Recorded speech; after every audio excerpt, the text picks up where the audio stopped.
access to foreign capital.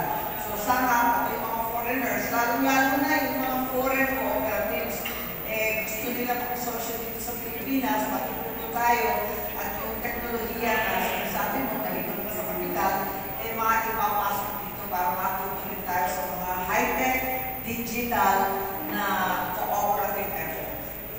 Follow-up lang po, meron po kayong binanggit kanina na amendment po sa cooperative law. Ano po yung dapat na, ay gusto niyo pong ma-amend? Sorry? Amendment po. Maalimaw ba pasensya? Amendment po sa cooperative law po ba yun? Sinabi niyo kanina po? Oo.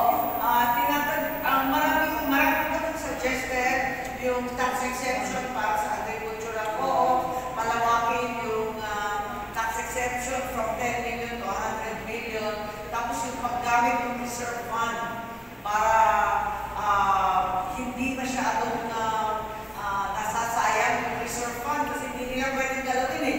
Hindi kung malaki na yung kapital nila, 50% nun, pwede na nila gamitin pang negosyo. So, iba-iba talaga yung suggestion namin at saka yung OFW, yung ating mga babalik na OFW, kahit wala sila rito, pwede sila mag-member para napasok rin nila yung kanilang pinag-ipunan at yung kaalaman na dala nila mula sa iba't-ibang lugar. So, marami tayong mga amendments at matapos yan, tignan din natin, maliban sa code, yung tinatawag na CDA charter, yung sa Co-op Development Authority. Saksakan ng higpit eh.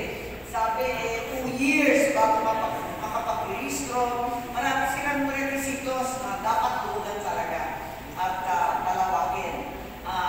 Higit sa lahat, syempre, yung pautang ng gobyerno, kailangan bigyan talaga ng konting tulong ang mga micro, yung maliliit, yung mga bulilinggit, wala po, isa pa lang ang mga co-op.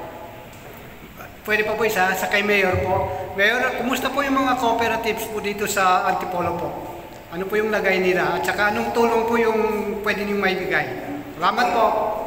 Maraming salamat. Wala po nang sinabi ng ating buting senadora. May mga malalaking po tayong kooperatiba na self-sustain, kaya po nila mabuhay ng sarili at walang ayuda na tinatawag sa pamahalaan. Hindi na nga mahulugan na hindi po tayo nagtutulong. Pero ang focus po natin ano sa maliliit. In fact, hindi lang po sa Luzon ng Antipolo, kundi sa Bugalawin na Rizal. Meron po ordinansa kung saan naglalaan po ng kapital or karagdagang pondo. Ito po yung pautang sa mga nagsisimula o matagal na pero kailangan pa rin ng tulong mula sa pamahalaan. At ang interest po nito ay